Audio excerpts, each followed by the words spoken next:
வணக்கம் மக்களே. இன்னைக்கு நாம அறுபடை வீடுகளில் ஒரு வீடான முதலாம் வீடு திருப்பரங்குன்றம் முருகர் கோயிலுக்கு நம்ம வந்திருக்கோம். இன்னைக்கு முருகரோட அதிசயங்கள் என்னன்னு இன்னைக்கு நம்ம பார்க்க போறோம். நான் எங்க போனாலும் அந்த ஒரு கோவிலோட மகிமையை நான் உணராமல் வருவதில்லை. இன்னைக்கு நான் வீடியோ எடுக்க போறேன். நீங்க கவனமா கடைசி வரையும் பாருங்க. கண்டிப்பா எங்கேயாவது ஒரு இடத்துல சாமிகள் இருக்கிறாங்க அப்படின்ற ஒரு பதிவு நமக்கு காட்டுவாங்க. அந்த நம்பிக்கையோட நான் இன்னைக்கு வீடியோ எடுக்க போயிட்டு இருக்கிறேன். இன்னைக்கு சனிக்கிழமை, ஆகவே மக்கள் கூட்டமே இல்லை. நான் மட்டும் தான் போயிட்டு இருக்கிறேன். அங்கே ஒரு அம்மா மடிப்பை கேட்டு இருக்கிறாங்க. அவங்களுக்கு ஒரு 10 ரூபாயை போட்டுட்டு நாம வீடியோ எடுக்க போகலாம். வாங்க நாம வீடியோக்குள்ள போவோம். மகிமையே பார்ப்போம். இது அதுக்குள்ள இந்த சிலைகள்லாம் வித்துட்டு இருந்தாங்க. பார்க்க ரொம்ப அழகாக இருந்துச்சு. குட்டி குட்டி சிலை தான். ஆனால் என்ன இதை வாங்கி கொண்டு போனால் சீக்கிரம் வெளுத்துரும், அது வேறு விஷயம். இதோ இப்போ நம்ம கோயிலை நோக்கி நடந்து போயிட்டுருக்குறோம். இன்னைக்கு சனிக்கிழமை, அதனால் கூட்டங்கள் அதிகமாக இல்லை. நல்லா ஃப்ரீயாக இருக்குது. நம்ம இஷ்டத்துக்கு போயிட்டே இருக்கிறோம். இதுதான் அறுபடை வீடுகளின் முதலாம் வீடான முருகனோட திருக்கோவில்.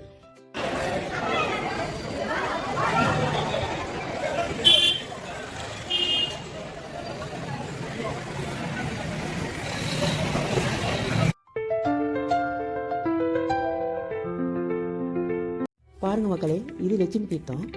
இங்கே முன்பெல்லாம் பார்த்தீங்கன்னா தண்ணி நிறைஞ்சிருக்கும். மீன்கள், அவ்வளோ மீன்கள் இருக்கும். இது இப்போ எதனால் இப்படி வற்றி போயிருக்குன்னு தெரியல. மீன்களும் இல்லை, தண்ணீரும் இல்லை.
ஒரு வழியாக சாமியை நல்லா கும்பிட்டுட்டு முருகனை உள்ளே ஃபோன் அலோடு கிடையாது.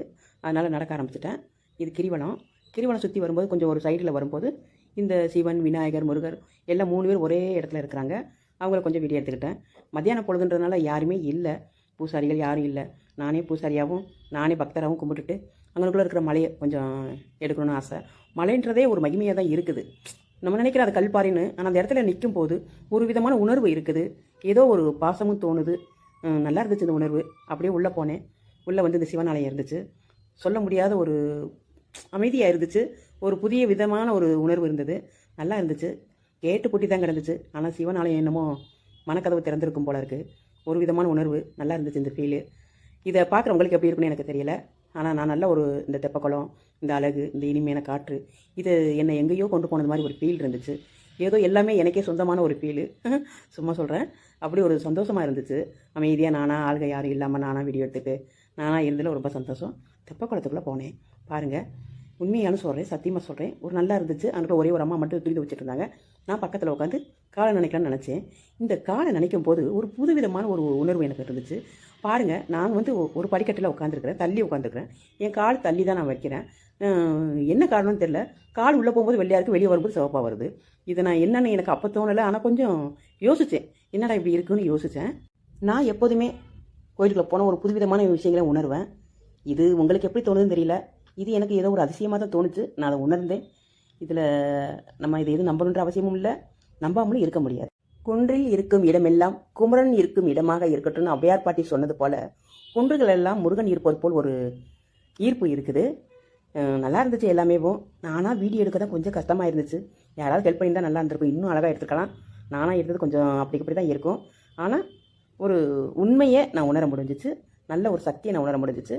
இந்த பாறைகளை தொடுவதில் இன்பமாக இப்போ நீங்கள் பார்க்குற இந்த மலை அதன் அடிவாரத்தில் இருக்கும் கோவில் தெப்பக்குளம் இவை அனைத்துமே மனதுக்கு அமைதியை தரும் புனிதமான இடங்கள். இயற்கை அழகும் இறை அருளும் ஒன்றாக கலந்திருக்கிறது.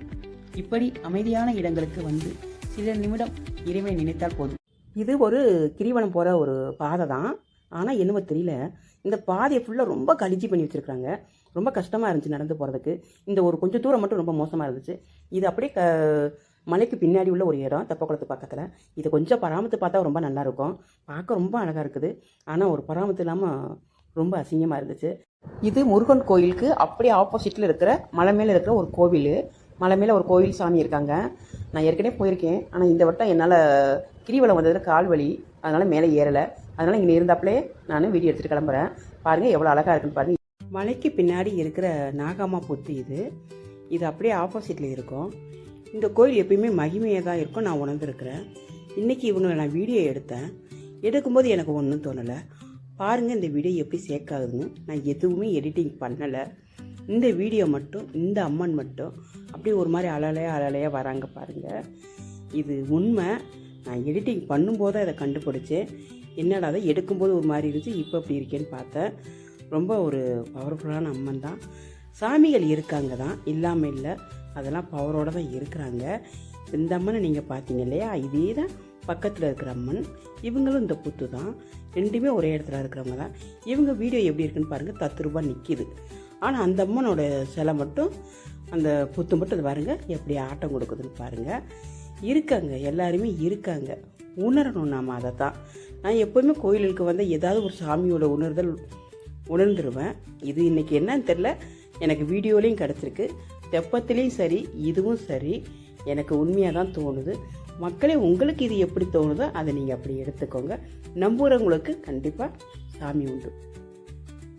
நன்றி மக்களே. நாம் இப்போ வீடியோவோட எண்டுக்கு வந்தாச்சு.